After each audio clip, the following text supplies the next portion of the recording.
Bismillahirrahmanirrahim. Assalamualaikum warahmatullahi wabarakatuh. Pada kesempatan kali ini saya akan mencoba mereview beberapa calon judul untuk skripsi di bidang hukum. Semoga review ini bisa sedikit menambah pemahaman teman-teman semua dalam membuat judul skripsi yang baik dan tepat sasaran. Yang pertama, ada teman yang memberikan calon judul seperti ini, yaitu analisis pembiayaan KPR terhadap kepuasan nasabah pada masa pandemi COVID-19 dalam perspektif hukum ekonomi syariah. Karena ini adalah untuk skripsi hukum, maka jelas objek kajiannya haruslah permasalahan hukum. Jika kita melihat judul ini, maka judul ini mengarah pada analisis pembiayaan KPR terhadap kepuasan nasabah pada saat pandemi COVID-19. Ini yang dianalisis adalah suatu aktivitas pembiayaannya, dikaitkan dengan kepuasan nasabahnya. Oke, ini ada tambahan lagi, lebih spesifik lagi pada masa pandemi COVID-19. Namun begitu, pembiayaan KPR itu lebih kepada aktivitas ekonomi, bukan norma hukumnya atau bukan suatu peristiwa hukumnya. Hal ini karena pembiayaan KPR dikaitkannya dengan kepuasan nasabah. Oke, mungkin memang benar maksudnya pembiayaan KPR ini bisa jadi adalah suatu peristiwa hukum. Namun, alangkah lebih baiknya jika pembiayaan KPR itu dianalisis dengan regulasi terkait pembiayaan KPR pada masa pandemi. Karena pada saat pandemi COVID itu kan banyak kredit macet, banyak orang yang usahanya mungkin tersendat, mungkin penghasilannya tidak selancar di masa-masa biasa, sehingga pembiayaan KPR-nya itu tersendat, mungkin terlambat dan lain sebagainya. Nah, dari peristiwa tersebut kira-kira ada nggak regulasi yang mengatur tentang pembiayaan KPR di masa pandemi itu? Lalu, karena judul ini ingin menganalisis pembiayaan KPR, maka penelitian ini harus penelitian empiris, penelitian lapangan. Maka penulis harus bisa mendapatkan link atau channel untuk melakukan wawancara kepada salah satu bank atau institusi keuangan yang menyediakan KPR. Dan itu kalau nggak punya kenalan terlebih dahulu biasanya susah banget. Kalau cuma ngandelin memasukkan proposal, kita nggak punya kenalan siapa-siapa, nggak punya channel, nggak punya link di tempat tersebut, saya yakin itu pasti susah atau paling nggak lama banget. Jadi kalau teman-teman ada yang ingin membuat skripsi empiris, pastikan sudah punya channel atau link terkait untuk mendapatkan data wawancaranya. Jangan sampai kalian nanti satu semester hanya kesusahan mencari wawancara, kesusahan mencari data orang yang mau diwawancara, gara-gara nggak punya channel dan nggak punya link.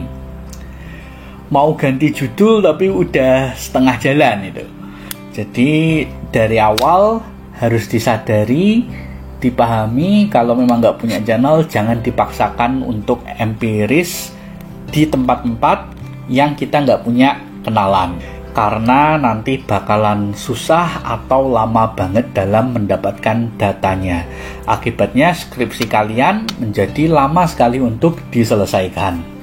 Jadi intinya judul ini kurang tepat untuk dijadikan suatu judul skripsi hukum yang baik.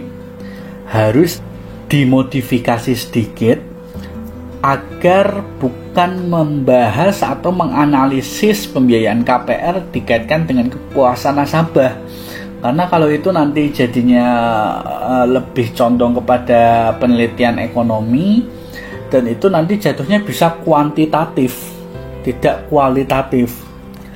Jadi saran saya kalau masih ingin tertarik dengan judul ini, maka yang dibahas adalah regulasi tentang pembiayaan KPR di masa pandemi ini, atau bagaimana penyelesaian hukumnya seandainya di masa pandemi COVID ini nasabah mungkin mengalami kesulitan dalam mengembalikan uangnya, nasabah kesulitan dalam melakukan pembayaran angsuran, terlambat, tersendat karena memang kondisinya lagi pandemi COVID lah. Ini ada nggak? Saya rasa ada itu regulasinya yang terkait dunia perbankan di masa pandemi. Nah, itu boleh dianalisis tentang regulasi itu, lalu dikaitkan dengan pembiayaan KPR. Tapi kalau mengkaitkan pembiayaan KPR dengan kepuasan nasabah, mungkin saya sebagai dosen akan menolak judul ini. Sedikit saya lanjutkan tentang rumusan masalah yang telah dituliskan juga. Walaupun ini dari awal saya sudah bilang bahwa judul ini harus direvisi supaya bisa menjadi suatu penelitian hukum yang baik. Nah, ini semakin memperjelas lagi ya rumusan masalahnya.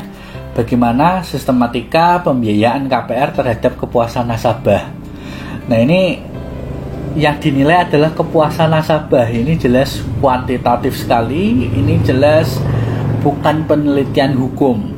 Mungkin lebih kepada penelitian ekonomi dan lain sebagainya. Karena yang dibahas adalah kepuasan nasabah itu. Menurut perspektif hukum ekonomi syariah, saya juga bingung maksudnya apa. Kepuasan nasabah dilihat dari perspektif hukum ekonomi syariah, kayaknya apa yang bertentangan itu ya. Jadi benar-benar harus direvisi. Lalu yang nomor 2, bagaimana persamaan, perbedaan, serta keunggulan pembiayaan KPR pada masa pandemi COVID-19 dalam perspektif hukum ekonomi syariah. Nah, ini juga nih persamaan, perbedaan, keunggulan pembiayaan KPR ini bukan suatu isu hukum, bukan suatu peristiwa hukum yang bisa dianalisis. Mungkin lebih condong ke peristiwa ekonomi murni gitu ya. Jadi kita harusnya sebagai hukum, walaupun hukum ekonomi, tapi kita lebih kepada regulasinya, norma hukumnya gitu. Kalaupun mau peristiwa hukumnya, peristiwanya itu ada kaitannya dengan regulasi ya, dengan norma hukum gitu. Jadi bukan hanya peristiwa ekonominya doang ya, tapi peristiwa hukum ekonomi. Nah, ini saya juga bingung lagi kenapa atau apa hubungannya perspektif hukum ekonomi syariah tentang persamaan, perbedaan, dan keunggulannya. Oke, baik. Jadi ini adalah salah satu contoh judul yang harus direvisi. Jadi teman-teman semua sudah tahu ya, jangan sampai membuat judul yang itu condong banget ke ekonomi, pure ke ekonomi. Ingat, kita adalah penelitian hukum, jadi harus lebih condong kepada norma hukum atau peristiwa hukum. Kalaupun peristiwa hukum pun juga harus dikaitkan dengan norma hukumnya gitu. Jadi bukan semata-mata ada peristiwa hukum yang berdiri sendiri gitu. Lalu yang kedua ada calon judul, sikap dan minat para konsumen pada pemasaran terhadap salad buah mamalia, studi kasus di Kaliwungu. Ini jelas sekali bukan suatu judul penelitian hukum, bukan suatu judul skripsi hukum. Jadi judul ini benar-benar harus direvisi banyak sekali. Ini jelas kuantitatif sekali ya, minat para konsumen gitu ya. Jadi menganalisis sikap dan minat para konsumen.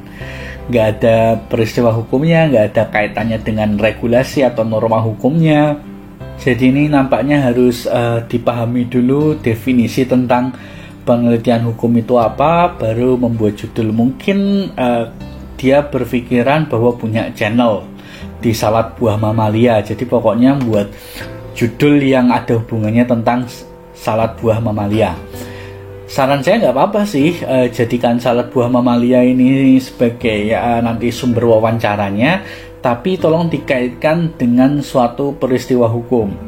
Apalagi ini masa-masa pandemi COVID ini banyak banget isunya tentang pedagang, termasuk mungkin salad buah mamalia terdampak regulasi-regulasi semasa pandemi seperti regulasi PPKM, regulasi, ya apapun lah, silakan dicari sendiri lah, itu baru mungkin bisa dikaitkan antara regulasinya dengan bagaimana kenyataannya di salat buah mamalia. Kira-kira ada nggak aktivitas di salat buah mamalia itu yang bertentangan dengan regulasi di masa pandemi COVID ini? Nah, ketika nanti ada suatu penyimpangan, baru bisa dianalisis dari hukum ekonomi Islam. Nah, itu baru bisa. Jadi harus dicari research gap-nya dulu, atau dicari sesuatu yang menyimpang dari regulasi. Nah, ketika ada suatu realita yang menyimpang dari regulasi, realita yang menyimpang dari aturannya, nanti bisa kita analisis melalui prinsip-prinsip yang ada di dalam hukum ekonomi Islam. Lalu ini ada sedikit rumusan masalahnya, bagaimana sejarah salat buah dan faktor yang mempengaruhi salat buah. Nah, ini jelas sekali ya, rumusan masalahnya juga bukan rumusan masalah hukum. Jadi kawan-kawan yang mungkin punya channel link teman keluarga yang bekerja di punya usaha gitu, mau salat mau apalah segala macam, boleh itu dijadikan sumber data, tapi tetap harus dikaitkan dengan peristiwa hukum supaya bisa menjadi judul skripsi hukum, judul penelitian hukum itu. Jadi kalau cuman gini aja lebih condong ke ekonomi gitu ya mungkin ya. Jadi benar-benar pure condong ke ekonomi, ke perdagangan doang. Kita memang hukum ekonomi, tapi harus tetap dikaitkan lebih condong kepada norma hukumnya atau peristiwa hukumnya. Jadi nggak bisa pure condong ke ekonomi banget. Lalu yang ketiga, ada calon judul seperti ini: analisa tinjauan hukum Islam terhadap praktek sistem upah dalam melakukan eyelash extension atau tanam bulu mata, studi kasus salon kecantikan Zaila Tegawanu. Sekilas judul ini sebenarnya sudah bisa menjadi suatu judul skripsi hukum yang baik. Kenapa? Karena ketika saya tanya, ternyata eyelash extension atau tanam bulu mata itu ada hadis yang mengatakan bahwa itu adalah sesuatu yang dilarang. Jadi ada suatu praktek, yaitu praktek salon-salon yang menyediakan jasa eyelash extension, dan ternyata itu adalah sesuatu yang haram atau sesuatu yang dilarang. Nah, sekarang yang jadi pertanyaan adalah bagaimana pekerja yang diupah, yang diberi upah di dalam salon yang melakukan praktek eyelash extension tersebut. Nah, itu kan jadi research gap ya. Nah, jadi rumusan masalahnya pun juga sebenarnya sudah benar, bagaimana sistem upah pada salon kecantikan Zaila. Oke ya, untuk memberikan penjelasan sistem upahnya itu bagaimana.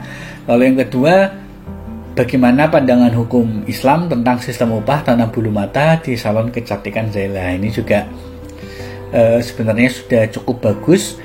Jadi sebenarnya rumusan masalahnya juga sudah cukup bagus. Namun saya sebagai dosen wali atau mungkin sebagai dosen yang mendapatkan contoh atau calon judul seperti ini, saya sarankan untuk diganti atau direvisi. Alasan saya apa? Karena ternyata isu tentang tanam bulu mata itu sudah banyak. Bahkan ini persis ya tinjauan hukum Islam terhadap upah tanam bulu mata. Jadi sama persis itu, walaupun lokasinya berbeda.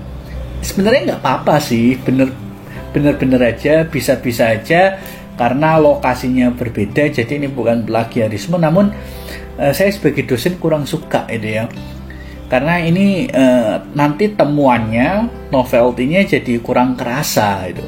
Permasalahannya kayak permasalahan tentang upah tanam bulu mata itu sebenarnya udah terselesaikan, udah banyak banget yang membahas. Ini jadi di bawah ini juga banyak banget yang membahas tentang tanam bulu mata, bahkan lebih khususnya ke pengupahannya, ini juga tentang pengupahannya juga udah banyak banget yang nulis. Jadi kebaruannya itu udah kurang dapet.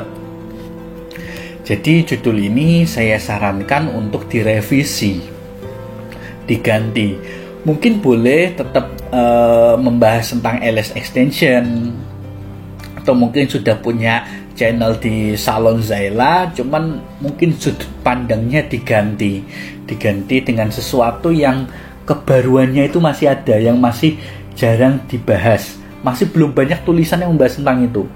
Jadi temuannya nanti kerasa banget kebaruannya. Baik, saya rasa cukup untuk review judul pada kali ini. Semoga review ini bisa menambah pemahaman kalian dalam bagaimana menentukan judul yang baik untuk skripsi hukum. Jadi hari ini kita belajar bahwa ternyata kita nggak bisa cuman condong kepada peristiwa ekonomi banget gitu.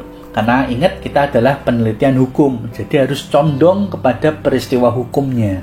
Kedua, boleh-boleh aja kalau kalian punya channel di pedagang ini, toko ini, boleh-boleh aja dijadikan wawancara, dijadikan sumber data wawancara, tapi tetap harus dikaitkan dengan peristiwa hukum. Dan yang ketiga, tolong buat judul-judul yang kebaruannya itu dapat.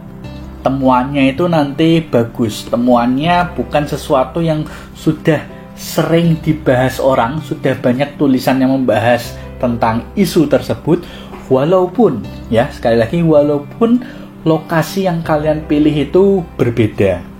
Bisa kok dimodifikasi sedikit, direvisi sedikit bisa.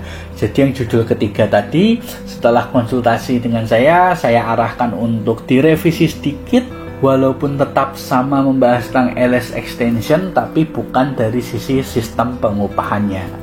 Jadi bisa banget. Baik, mohon maaf apabila ada kekurangan dan kesalahan di sana sini. Terima kasih sudah menonton videonya sampai habis. Semoga bermanfaat. Wassalamualaikum warahmatullahi wabarakatuh.